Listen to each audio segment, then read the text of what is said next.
Doctor भगवान होते हैं। तत्काल सर्जरी के लिए बुलाए जाने पर एक डॉक्टर हड़बड़ी में अस्पताल में दाखिल हुआ।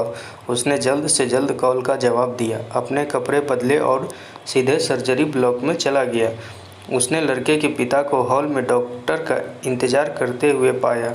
उसे देखकर पिता चिल्लाया, तुमने आने में इतना समय क्यों लगाया? क्या आप नहीं जानते कि मेरे बेटे की जान को खतरा है?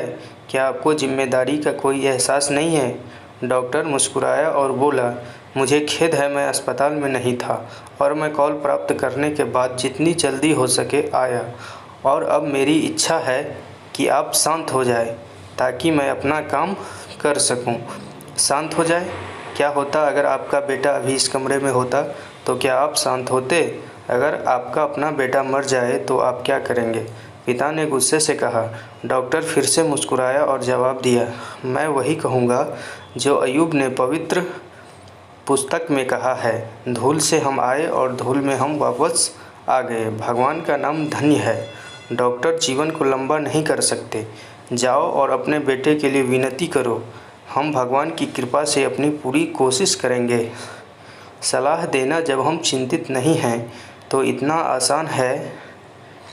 पिता बड़बड़ाया। सर्जरी में कुछ घंटे लगे, जिसके बाद डॉक्टर खुश होकर बाहर चला गया। भगवान का शुक्र है आपका बेटा बच गया। और पिता के उत्तर की प्रतीक्षा किए बिना वह दौड़ता हुआ चला गया। यदि आपके कोई प्रश्न हैं तो नर्स से पूछे, वह इतना अहंकारी क्यों है? वह कुछ मिनट इंतज़ार नहीं कर सकता था ताकि मैं अपने बेटे की स्थिति के बारे में पूछ सकूं?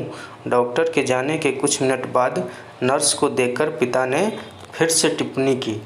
नर्स ने जवाब दिया, उसके चेहरे से आंसू बह रहे थे।